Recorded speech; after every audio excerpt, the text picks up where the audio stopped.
Hello YouTubers, RogueMonkeyJr here, and in today's video I'm bringing you guys a weapon attachment guide for PUBG, so Playerunknown Battlegrounds. A lot of people have been playing this game recently, including me and all of my friends. We've been playing a lot of this game, and honestly it's pretty much shameful how much we've been playing this game, but I do realize that the attachments in the game don't describe what they do all that well, so I thought I would bring you guys a short guide talking about what the attachments do to your weapon, how they modify the stats, or anything else that would go with it. So it's going to go like as follows: barrel attachments, butt attachments, grip attachments, magazine attachments, and sight attachments. So we're going to start right off with the barrel attachments. So first of all, the compensator. What this does is it lowers your weapon's recoil, so it's going to make it a lot easier to control the recoil and stability of the weapon when shooting at long range, and making burst and automatic fire a little bit easier to control. Suppressors, obviously they dampen the sound of your shots, and it's going to make it a lot harder for enemies to pinpoint where you are. Although some suppressors are much more difficult to find than others, such as AR suppressors and sniper rifle suppressors, they're not everywhere. You might have to look around to actually find them. As for the flash hider, it obviously helps reduce but not completely rid your weapon of the muzzle flash that it produces when it's firing. So this would help you stay hidden from enemies when you're shooting your rifle or whatever gun you may have. It's going to make it so that they can't see the muzzle flash off of your weapon. I personally don't use the flash hider all that much because I feel it doesn't bring all that much of benefit to me, so I would much rather have a suppressor or a compensator. Then the last barrel attachment, which is for shotguns, is the chokes. Now chokes are only used for pump action and over shotguns, and they tighten the spread of your shotgun, making it so that you can shoot players at a longer range and keeping that tighter pellet spread. I personally prefer having a choke on my shotgun because you get that extended range if you are forced to engage targets at a slightly longer distance than you would usually engage them with a shotgun. Now the next attachments that we're going to talk about are butt attachments. Now you have the bullet loops, which provide your weapon with a quicker draw and faster reload speed. So these are available for the shotguns and for the Kar 98K sniper.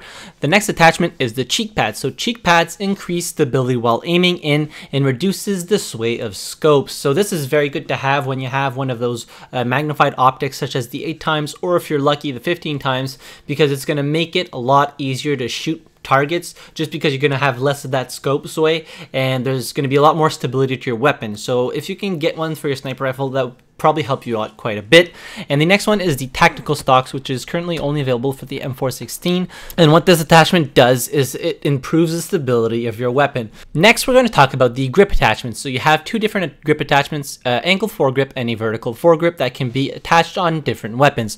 So the angle foregrip increases your ADS, so aiming down sight, and draw time. However, it sacrifices a little bit of stability for that speed, so it's pretty much a trade-off. You really need to think whether you would like to have faster ADS and draw time and sacrifice that stability, or you would rather have more stability but a little bit slower ADS and draw time.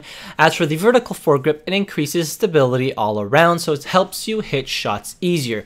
Personally, I would go for the vertical foregrip because I don't feel as though ADS and draw time is that much of a factor, and I mostly engage my targets at longer ranges, so I would much rather have that improved stability to be able to hit my shots easier.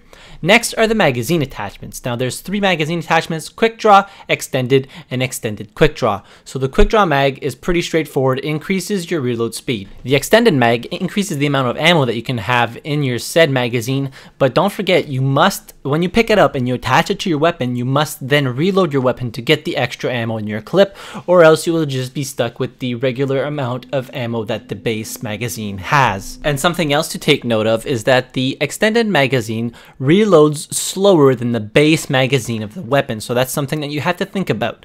Now the best one out of both worlds is the extended quick draw mag. You can hold more ammo and you can reload quicker, so as soon as you can get your hands on one of these, I would strongly suggest swapping out either the quick draw or the extended magazine for an extended quick draw. Last but not least, the sight attachment. So you first have the red dot sight, which is a very simple red dot sight, and it's obviously a little better than the iron sights because you have less screen clutter and it blocks off a lot less of your view. The next one is the holographic sight. Now this one zooms in a little bit more than the red dot sight would, but they pretty much both serve the same purpose, just swapping out your iron sights for something that will help you pinpoint your enemy easier and hit those shots a lot easier. Next, we have the 4x scope, which is a little bit harder to come across across than the hollow and the red dot, but is basically just a higher magnified optic to which you can pretty much attach to all the weapons, and it gives you that longer range capability, and is very good when you're about midway through the match and you're still engaging targets at pretty long ranges. So it's a good thing to attach to an AR or something of that sort.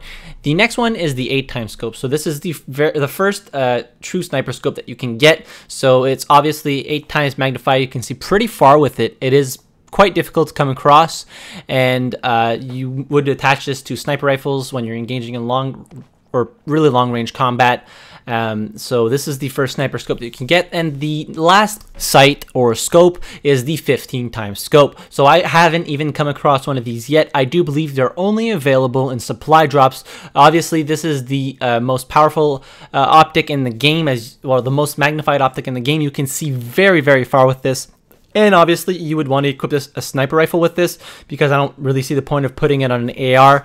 I would like to try it someday if I can get my hands on it, but I feel as though it's quite difficult to come across, and I don't always have the chance to go for the supply drops because, one, they're out of my way or something of the sort. Now, that's all for the attachment part of the video, and before ending the video, I just want to remind you guys that depending on which weapon you have, they can be outfitted with different type of attachments. For example, the AK-47 could not hold as many attachments as the M416 would. So at this point, it's really pick your weapon, whatever you prefer as a weapon. You might want to stick with that, and if you can get your hands on it, grab it and outfit it with as many attachments as you want. And when you pick up attachments, don't just drop them or feel as though you don't need them right now, because you may need them later on when you find a weapon that you can outfit them with. So let me know in the comments down below if you guys enjoyed the video, and also while you're down there, hit the like button if you did, a dislike button if you didn't, subscribe to my channel for more videos like this one, and as always, thank you very much for watching. I really appreciate it, and I'll see you guys in the next video. Have a good one.